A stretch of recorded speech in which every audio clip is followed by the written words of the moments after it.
Good morning students, welcome back my channel. आज हम start करते हैं कक्षा 9वीं अध्याय 2 प्रश्नावली 2.5 का प्रश्न नंबर 1, जिसके अंदर पहला ऑप्शनल प्रश्न दिया हुआ है x धन 4 x धन 10। इसके लिए सर्व समीकरणों का प्रयोग करके हमें गुणनफल ज्ञात करना है। सर्व समीकरण मैं आपको पहले पढ़ा चुका हूँ, वो सर्व समीकरण यहाँ पर हम अप्लाई करेंगे। सवाल को सेम इट इज नीचे लिख लेंगे हम। x धन 10 की तुलना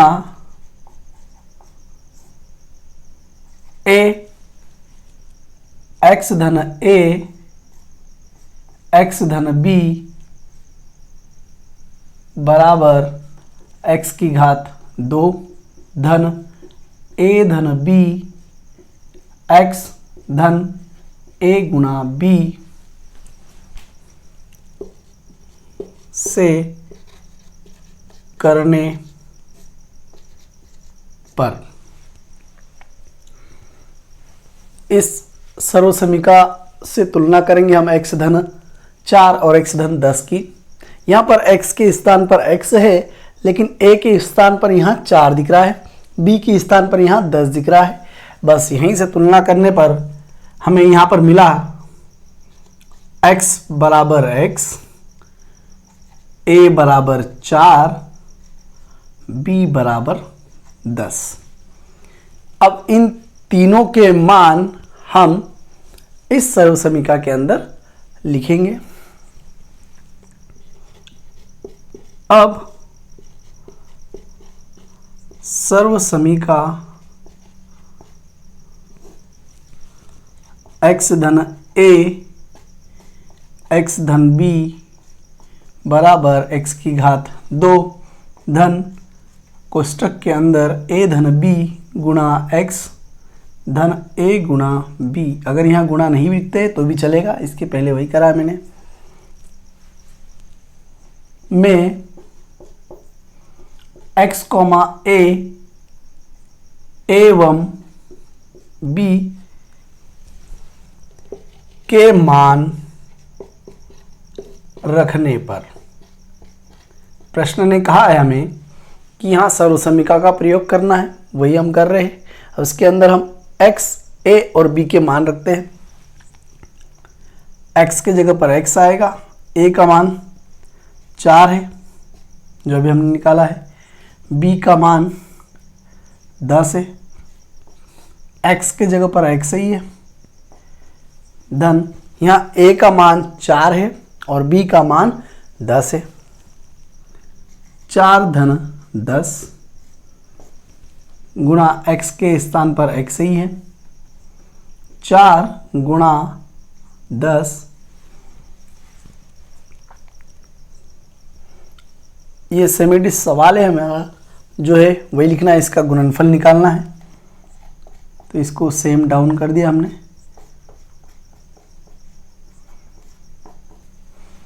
x की घात 2 धन 4 धन 10 कितना हो जाएगा 14, और 14 का गुणा x में करेंगे तो 14x, 4 गुणा 10 तो ये हो जाएगा आपका 40।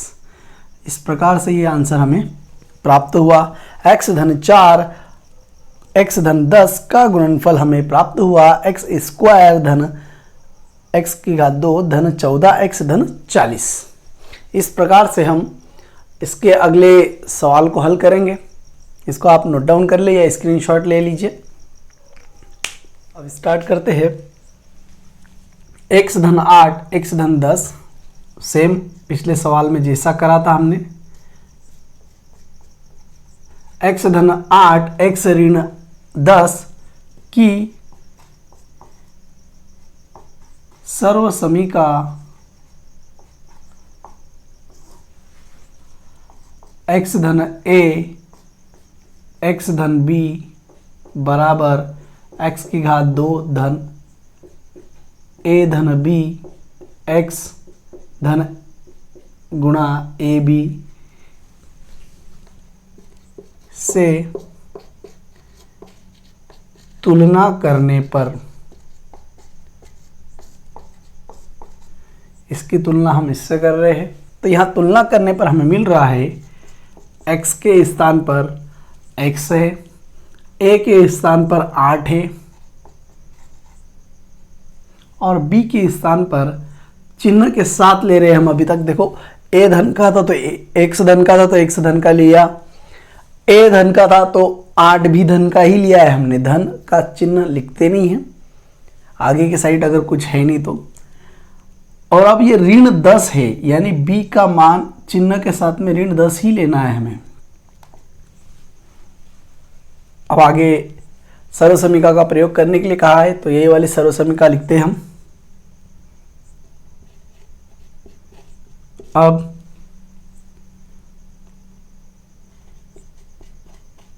सर्वसमीका x धन a x धन b बराबर x की घात 2 धन a धन b गुणा x धन a गुणा b में x a एवं b का मान रखने पर,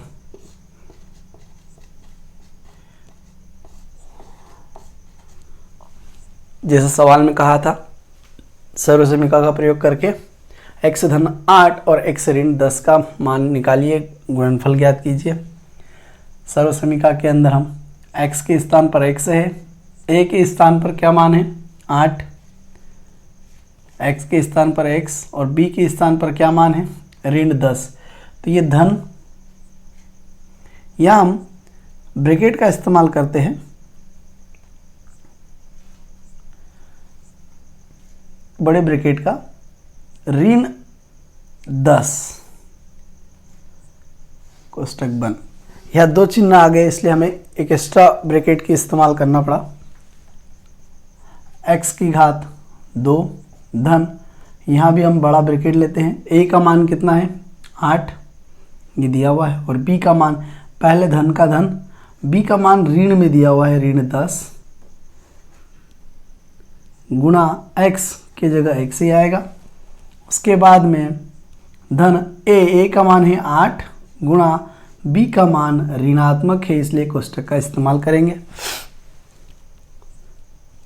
ठीक है, अब एक स्टेप में इसका आंसर आ जाएगा। अगले स्टेप में ये लिखा हमने x धन 8 x धन ऋण 10, इसी का गुणनफल निकालना है हमें, तो ये तो आ गया। अब आगे देखते हैं, x की घात 2 धन 8, धन और ऋण का गुणा करेंगे ऋण आएगा ऋण 10, 10 में से 8 घटाने पर बचेगा यहाँ ऋण 2 और बाहर है x, धन और ऋण का गुणा करेंगे तो आएगा ऋण, ये हो गया आपका 80। अगर हम यहाँ 10 में से 8 घटाने के बाद में 2 बच रहा है धन और ऋण, तो इसको भी हम डायरेक्ट लिख सकते हैं, तात्पर्य इससे हम क्लियर करके सीधा लिख सकते हैं यहाँ ऋण 2x और यही हमारा आंसर हो जाएगा। ये आपको दूसरा ऑप्शनल क्वेश्चन भी इसका कंप्लीट हुआ, समझ में अगर आ गया है तो आप इसका स्क्रीनशॉट ले लीजिए। अब स्टार्ट करते हैं तीसरा सवाल को सेमेटिज लिख लेते हैं हम। 3x धन 4 3x ऋण 5 की सर्वसमीका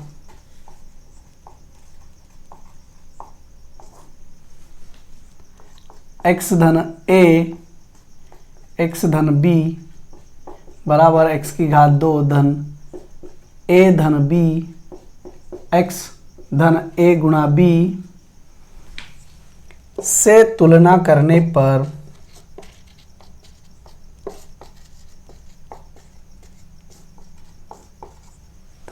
पर लिखेंगे हम। यहाँ पर हम देख पा रहे हैं कि x के स्थान पर पहले x ही रहता था लेकिन अब आ रहा है 3x, यानी x बराबर 3x, फिर ए के स्थान पर 4 दिख रहा है, उसके बाद में बी के स्थान पर 5 ऋण 5 है। ये 3 मान हमें प्राप्त हुए। अब हम सर्वसमीका लिखते हैं। अब सर्वसमीका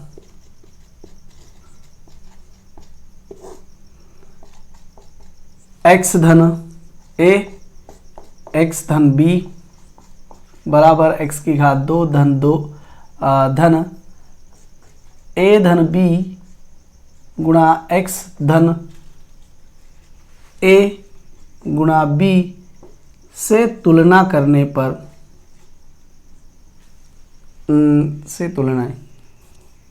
में x, a एवं b के मान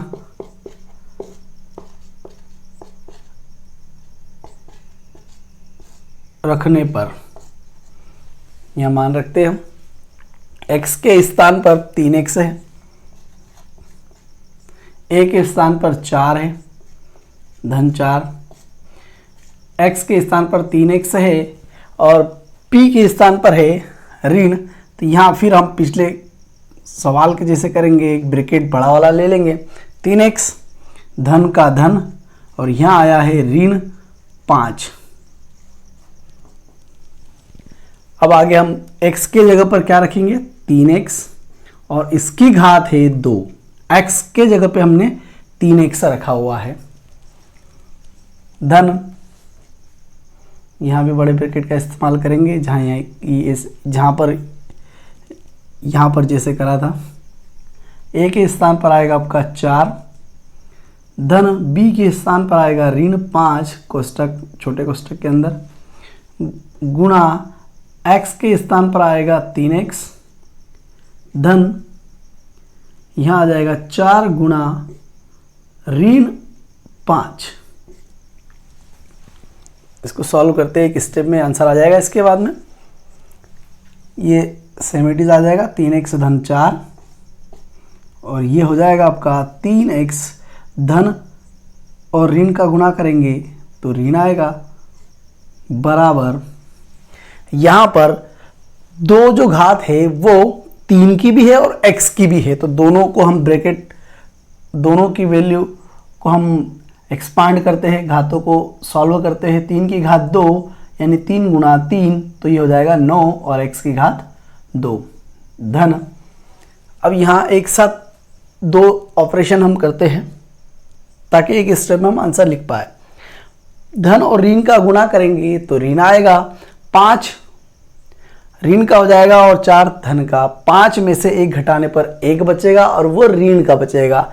ऋण का 1 का गुणा जब 3 में करते हैं तो 3 आएगा और ऋण और यहाँ ये धन है तो क्या आएगा ऋण, यानी यहाँ सीधा सीधा आ जाएगा आपका ऋण 3x और ऋण और धन का गुणा करेंगे तो ये आ जाएगा आपका ऋण 3x। तो हम इसे मिटा करके सीधा लिख सकते हैं 3x ऋण, ऋण मैंने पहले ही लिख दिया क्योंकि धन और ऋण का गुणा करने पर ऋण आता है। 4 पंजे 20। इस प्रकार से ये आंसर हमें प्राप्त होगा। स्टार्ट करते हैं चौथा सवाल। y की घात 2 धन 3 बटे 2 कोष्टक बंद कोष्टक स्टार्ट, y की घात 2 ऋण 3 बटे 2। या वैल्यू सेम है दोनों लेकिन धन और ऋण आ रहा है तो यहाँ पर सर्वसमीका बदलेगी। इसके पहले जो 3 सवालों में हमने सर्वसमीका लगाई थी वो एक ही थी, अब दूसरी लगेगी और वो है ये जो मैं तुलना में लिखता हूँ। पहले सवाल को सेमेटिज लिखेंगे, y की घात 2 धन 3 बटे 2 y की घात 2 ऋण 3 बटे 2 की सर्वसमीका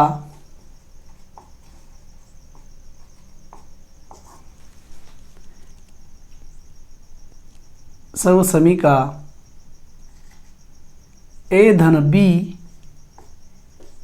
a ऋण b बराबर a की घात 2 ऋण b की घात 2 से तुलना करने पर, देखिए आप यहाँ पर सर्व समीका बदल गई है,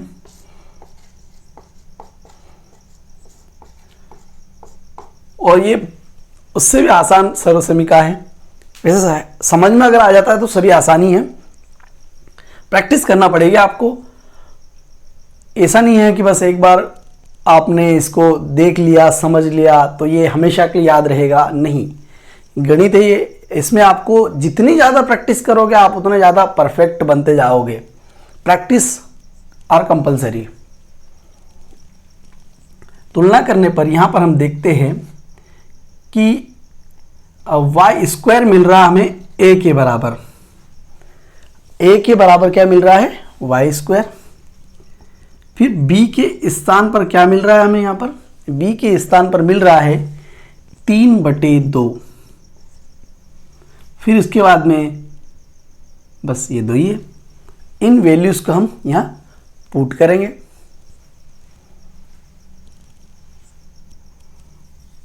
यहाँ चिन्ह जो है धन से धन कंपेयर हो गया और ऋण से ऋण कंपेयर हो गया, तो यहाँ चिन्हों से कोई मतलब नहीं है, दोनों तरफ सेम चिन्ह है, तो हमें यहाँ चिन्ह से कोई मतलब नहीं है।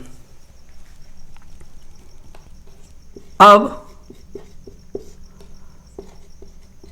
सर्व समीका ए धन बी ए ऋण बी बराबर x की घात 2 ऋण b की घात 2 में a एवं b के मान रखने पर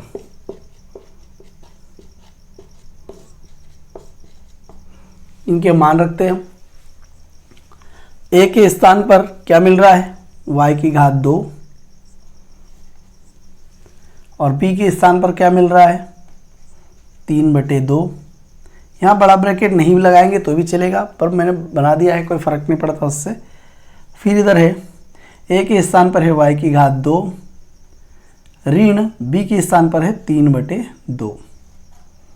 इसका ही गुणनफल निकालना था हमें, जो आ चुका है। अब यहाँ जो आएगा वो हमारा फाइनल आंसर होगा। a के स्थान पर हमें लिखना है y की घात 2, a का मान है y की घात 2, वो लिख दिया, और a की घात 2 है, यानी कि y की घात 2 की घात 2 हो जाएगी। और आपको पता है कि घात के ऊपर घात रहा तो उनका आपस में क्या हो जाता है? गुणा। वो हम अगली स्टेप में लिखेंगे। ऋण b की घात 2 और b है 3/2, तो 3/2 और इसकी घात 2। अब यहाँ अगले स्टेप में हमारा आंसर आ जाएगा सीधा। 2 की घात 2 यानी 4, y की घात 4 ऋण 3 की घात 2, 3 दूनी 6, नहीं ऐसा नहीं आएगा, ये होगा 3 गुणा 3 9, और 2 की घात 2 यानी 4। ये हमारा फाइनल आंसर हुआ। अब इसके बाद में हम इसी क्वेश्चन का लास्ट यानी कि 5th देखते हैं। अब स्टार्ट करते हैं। 5वां सवाल, 3 ऋण 2x 3 धन 2x। यहाँ पर जो चौथे में हमने करा था वही प्रमेय लगेगी, वही सर्व समीका लगेगी। a धन b a ऋण b। अब आप बोलेंगे सर यहाँ धन कहाँ है स्टार्टिंग में? इससे फर्क नहीं पड़ता, गुणा में हमें 2 गुणा 3 करेंगे तो 6 आएगा, और 3 गुणा 2 करेंगे तब भी आएगा 6। यानी कि ये यहाँ क्रम विनिमय का नियम लगता है कि हमें जो नंबर दिए हुए हैं वो आगे पीछे भी अगर होते हैं मल्टीप्लाई में, तो उसके रिजल्ट पर, परिणाम पर कोई फर्क नहीं पड़ता है। तो ये गुणा में है, एक पूरा पद है, ये भी पद है, ये आगे पीछे होगा तो उससे कोई फर्क नहीं पड़ेगा।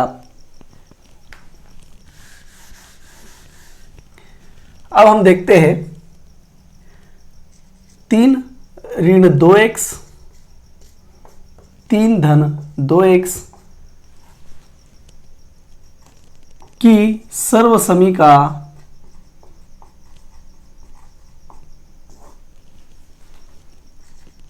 a ऋण b a धन b बराबर a की घात 2 ऋण b की घात 2 से तुलना करने पर